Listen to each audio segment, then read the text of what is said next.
Cerita diawali dengan suatu narasi yang memperkenalkan sebuah pulau bernama Joint Street, di mana tempat itu menjadi surga bagi pendatang atau imigran yang ingin memiliki tempat tinggal sekaligus pekerjaan. Tapi meski begitu, pulau tersebut dijuluki sebagai neraka bagi orang-orang yang mengetahuinya. Dan kisah akan berfokus kepada seorang ahli bela diri bernama Lin Hai. Ia sedang melakukan operasi wajah yang dilakukan oleh sang kakak demi merubah penampilannya, di mana hal itu terpaksa dilakukan karena Lin Hai tengah menjadi buronan gangster akibat membawa kabur puluhan batang emas. Pada waktu itu, bos gangster yang bernama Fei meminta Lin Hai agar mencurikan emas dari saudara si Fei sendiri yang juga merupakan seorang bos gangster. Namun setelah berhasil mendapatkan emas itu, istri dan anaknya malah dihabisi oleh Fei, yang membuatnya nekat membawa kabur emas tersebut.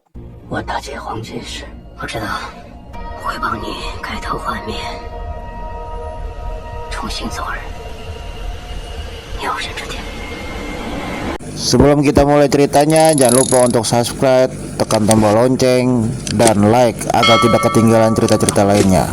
Mari kita lanjutkan ceritanya. Setelah operasi wajah yang dilakukannya selesai, Fei bersama anak buahnya yang mendapat kabar terkait keberadaan Lin saat ini langsung melakukan pergerakan dan...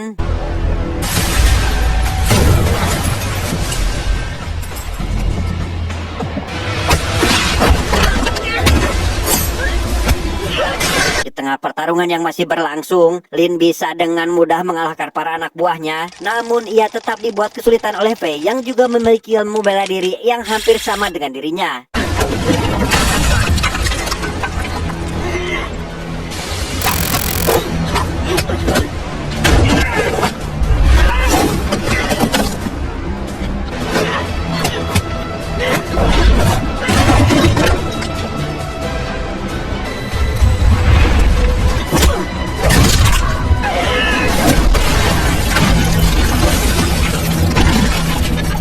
Belum selesai di situ, Fei segera melemparkan sebuah bom bermaksud menghabisi Lin. Namun Lin tetap berhasil selamat karena dilindungi oleh sang kakak. Dalam kondisi kakinya yang sebelah pincang, ada seorang anak kecil yang merasa heran dengan dirinya.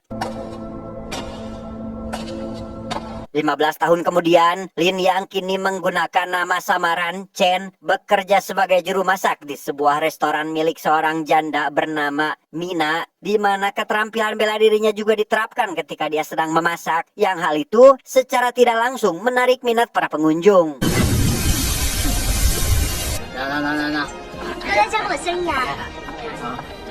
Mina yang menyadari jika dua pria di luar memiliki niatan jahat terhadap pelanggan wanita segera bergegas untuk menghentikannya, di mana Chen yang juga menyadari hal itu lantas menghampiri mereka demi melerai keributan. Hingga tak lama datanglah seorang polisi bernama Wang yang justru malah membela kedua pria bergejol tersebut.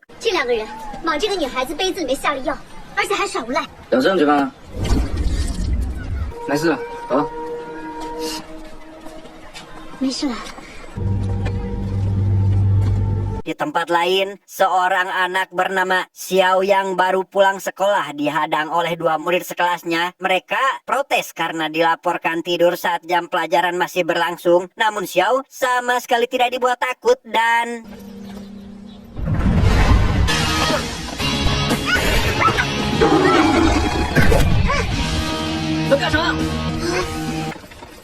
Tak berselang lama, Chen yang rupanya sedari tadi memperhatikan Xiao dari balik pohon berniat menjemputnya, di mana Xiao ini sebenarnya bukanlah anak Chen, melainkan Mina majikannya. Wang bersama dua orang pria tadi kini pergi ke sebuah klub malam untuk menemui bos narkoba yang tiada lain adalah Fei yang ingin meminta kerjasama, di mana kedatangannya disambut dengan baik, bahkan disuguhkan seorang wanita imigran bernama Yuli untuk segera mereka cicipi.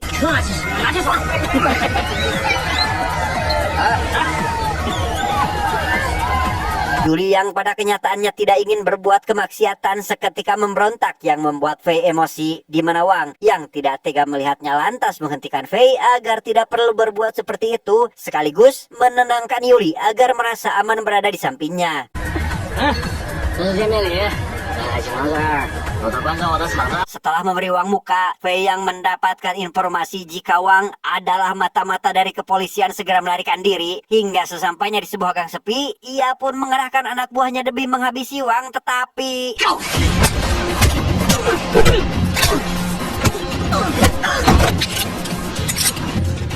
看我，你这带回去去。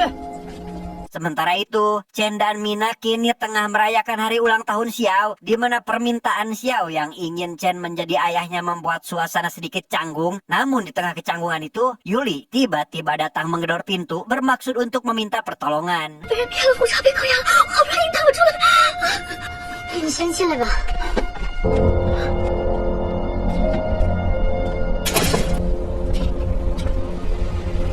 Di sana, Yuli bercerita jika dirinya merupakan imigran dari Tiongkok yang datang ke tempat ini karena kekasihnya yang baru dikenal melalui Facebook menawarkan sebuah pekerjaan. Namun ternyata hal itu hanyalah tipuan dan malah menjadikannya sebagai seorang wanita penghibur. 是我太容易相信别人了。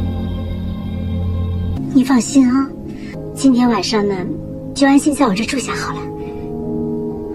Setelah membiarkan Yuli tidur sekamar dengan Xiao, Mina menghampiri Chen yang sedang menikmati pemandangan untuk meminta pendapat apakah dirinya terlalu baik kepada orang yang baru dikenal seperti Yuli saat ini. Karena menurutnya dirinya sendiri dahulu juga bernasib sama seperti itu. 我只是有点担心。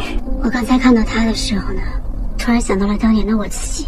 Sebenarnya, Mina yang datang ke pulau akibat ditipu bahkan sampai dihamili oleh konsumennya pun merasa putus asa dan memilih untuk bundir saja. Di mana Chen datang tepat waktu tepat sebelum Mina melakukan aksinya. Ia langsung memberikan sedikit motivasi agar Mina tetap tabah menjalani hidup, terutama demi membesarkan anak yang ada di dalam kandungannya. Sehingga pantaslah jika Mia berpikiran jika dia harus baik kepada Yuli yang bernasib sama dengan dirinya di masa lalu.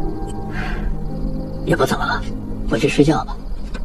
Keesokan harinya ketika restoran belum dibuka, tiba-tiba datang sekelompok orang yang diketuai oleh wanita bernama Hong yang tanpa permisi, mereka langsung menggeledah semua ruangan di mana Yuli yang masih nyenyak tidur bernama Xiao pun terpaksa bangun untuk bersembunyi.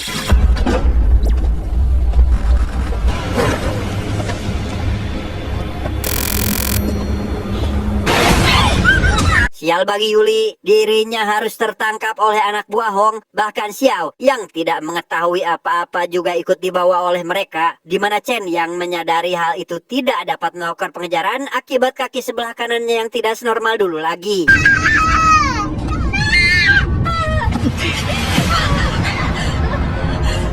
Dengan cepat, Chen bersama Mina segera melaporkan hal tersebut ke kantor polisi, di mana sebuah berita yang mengabarkan jika saat ini tengah ramai penculikan membuat Mina semakin khawatir dengan kondisi putrinya. Namun pihak kepolisian malah meminta mereka pulang untuk menunggu pemberitahuan selanjutnya.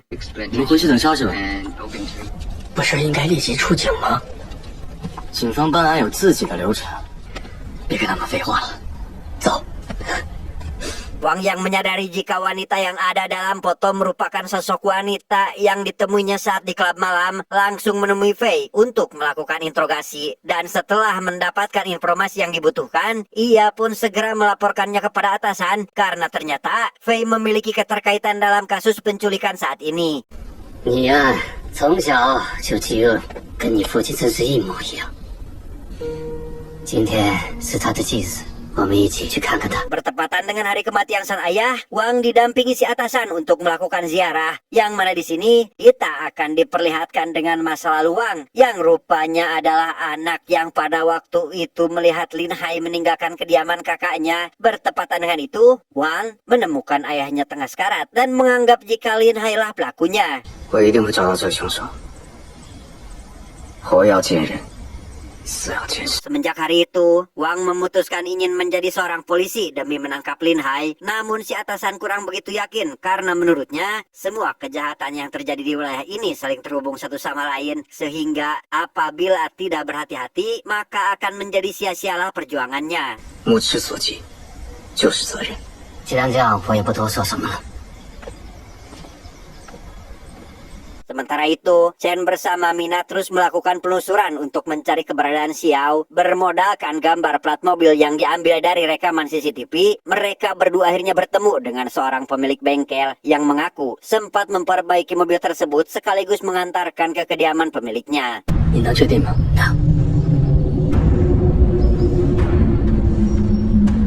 Di tempat itu sendiri, Xiao yang terkurung bersama para korban penculikan lainnya menolak untuk memakan makanan yang diberikan. Ia lebih memilih permen pemberian Chen untuk pengganjal lapar. Melihat anak di sampingnya menginginkan permen itu, Xiao pun dengan senang hati lantas memberikannya. 你为什么不吃？我还有呢，都成天老陈呢。 Keesokan harinya, Wang secara diam-diam menyelinap ke dalam bangunan itu demi mengumpulkan barang bukti bersamaan dengan Chen yang juga berhasil masuk untuk mencari Xiao. Mereka berdua mulai menjalankan tujuan masing-masing dan menemukan para wanita diperlakukan tidak manusiawi di tempat ini. The starting bid is $10,000.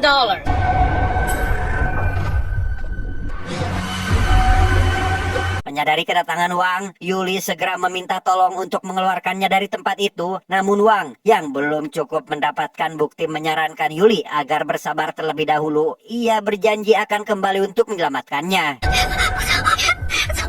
你等我回来，等我回来，等我回来。 Di lantai berbeda, Chen yang secara kebetulan melihat permen milik Xiao segera menghabisi penjaga yang ada di sana, sekaligus menginterogasi seorang wanita untuk menanyakan keberadaan sang anak. Namun di waktu yang bersamaan, Wang juga datang ke ruangan itu, membuat Chen curiga adanya keterlibatan polisi dalam kasus ini sehingga... 今非也我。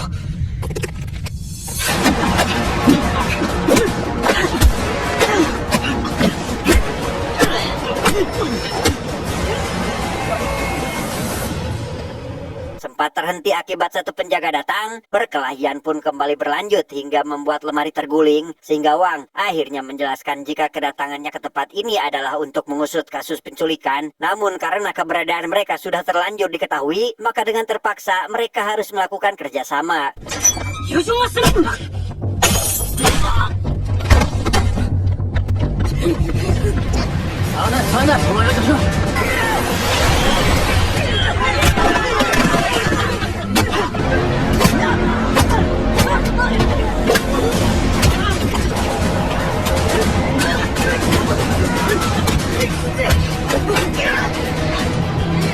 Karena jumlah para penjaga terlalu banyak, Chen atau Lin Hai yang sudah 15 tahun tidak menggunakan jurus pamungkas pun berniat kembali mengeluarkan kemampuannya dan...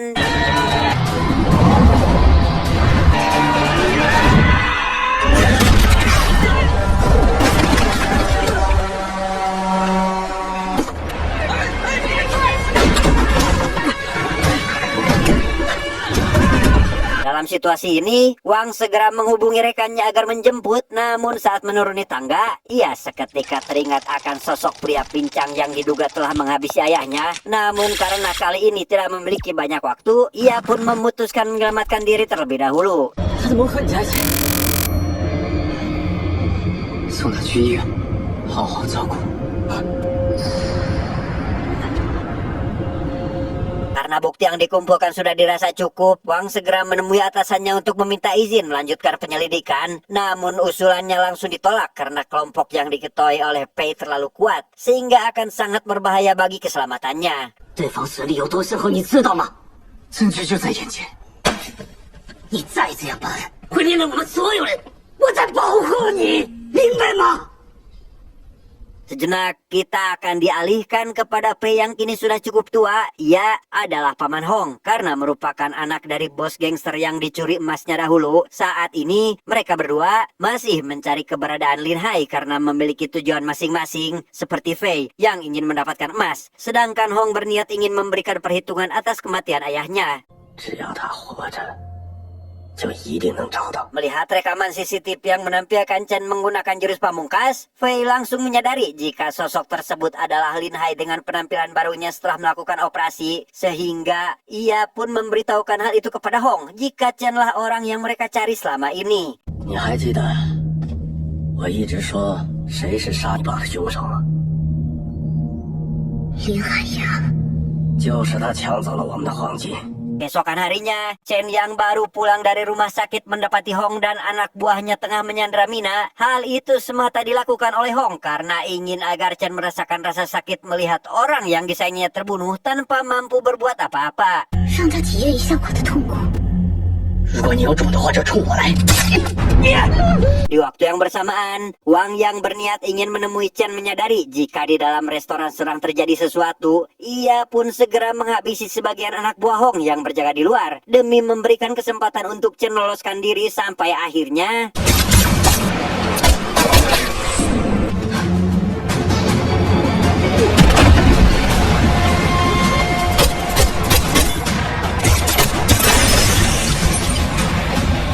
setelah Hong pergi dan Wang berusaha mengejarnya, Mina yang telah mendapat tembakan pada bagian perut kini menghembuskan napas terakhir, membuat Chen kembali merasakan penderitaan seperti saat kehilangan istri dan anaknya waktu itu.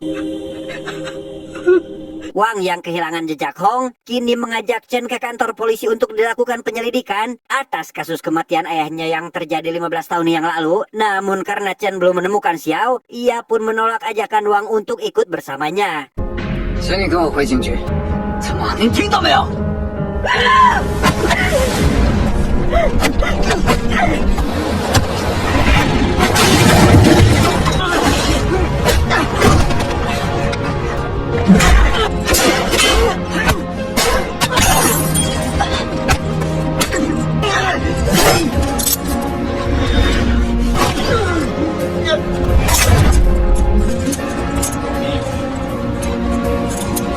Singkat cerita, Wang kembali menghubungi atasannya untuk memberikan laporan. Namun orang tersebut mengaku jika saat ini sedang melakukan rapat penting sehingga tidak dapat bertemu. Namun setelah panggilannya ditutup, si atasannya itu terlihat melintas di hadapannya.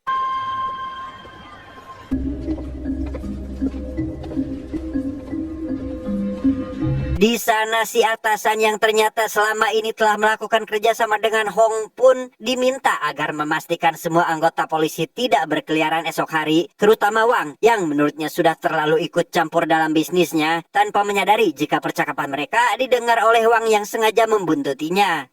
明天保证警力都在警局就好。你那个手下闹得太凶了。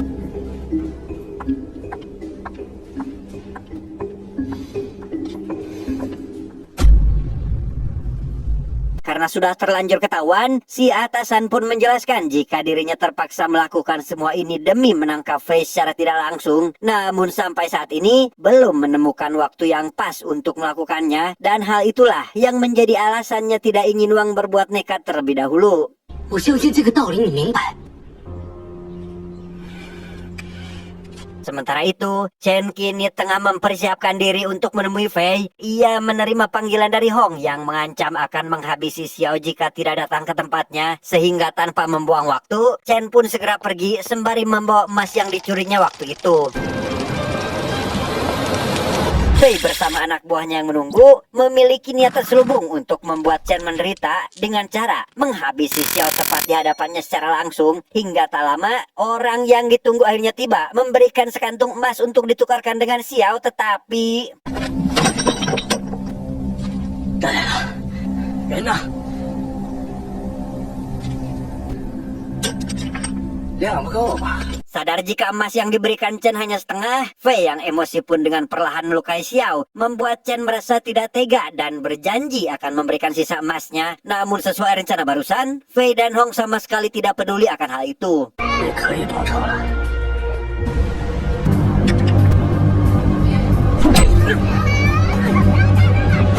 Dalam keadaan terdesak itulah, beberapa mobil polisi tiba-tiba datang ke sana yang ternyata sebelum Chen datang ke tempat ini, dirinya memberitahukan fakta yang sebenarnya kepada Wang mengenai tragedi 15 tahun yang lalu. Karena jika Wang ingin menemukan sosok pembunuh ayahnya, maka mereka berdua harus melakukan kerjasama. 我没有杀你父亲，你如果想找到真凶，我可以帮你。 Sementara tim SWAT melakukan pembantaian terhadap Prakroco, Chen bersama Wang terus mengejar Fei yang kabur dengan menjadikan Xiao sebagai tameng. Hingga pada akhirnya Hong menghadang membuat Wang harus turun tangan menghadapinya.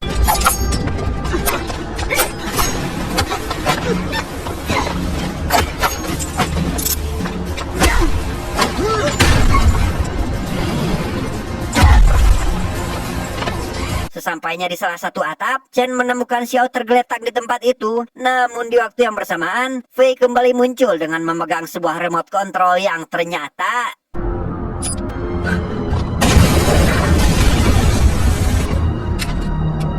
Di waktu yang bersamaan, Wang datang ke sana dan mulai membantu Chen. Namun karena kemampuan yang dimilikinya belum cukup untuk menghadapi Fei, membuat Wang akhirnya kewalahan sehingga Chen pun segera bangkit untuk menolongnya, tetapi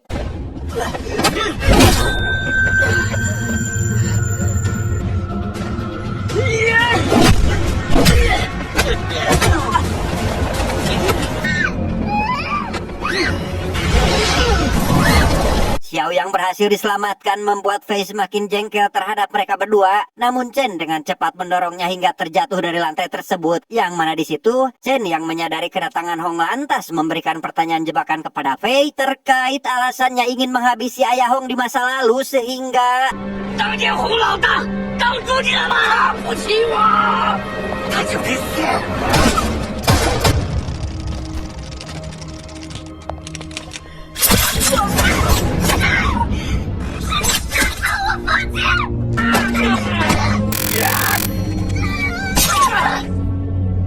Memanfaatkan momen ini, Chen kembali menyerang Fei untuk menghabisinya. Namun sosok tersebut masih sanggup melawan, bahkan berhasil menusuknya beberapa kali. Sehingga untuk mengakhiri masalah ini, Chen pun harus kembali menggunakan jurus pamungkasnya.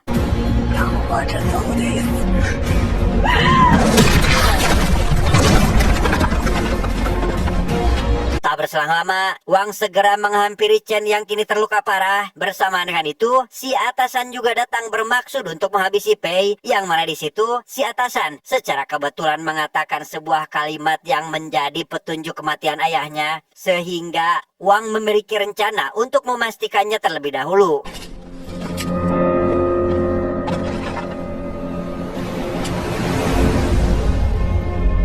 Sesuai prediksi, si atasan itu pun akhirnya jujur terkait dirinya yang telah menghabisi ayah Wang dengan alasan tidak ingin membiarkannya ikut terlibat dalam melakukan penangkapan terhadap Fei. Dan karena saat ini Wang juga ikut campur dalam misinya, si atasan pun tidak memiliki pilihan lain kecuali menghabisinya, tetapi...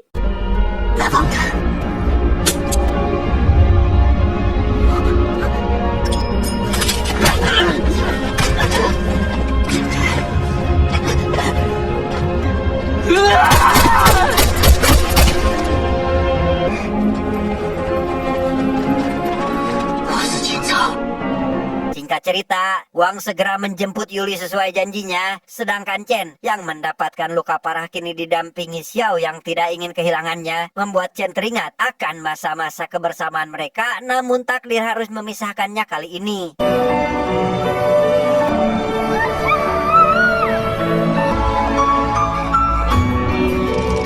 Beberapa hari berlalu, Wang tetap menjalankan kewajibannya sebagai polisi. Ia sesekali menemui Yuli karena mereka berdua saling menyukai satu sama lain semenjak kejadian itu. Sementara Xiao yang kembali diganggu dua anak pria kemudian memperlihatkan keahlian bela dirinya yang ternyata sudah menguasai teknik mematikan milik Lin Hai.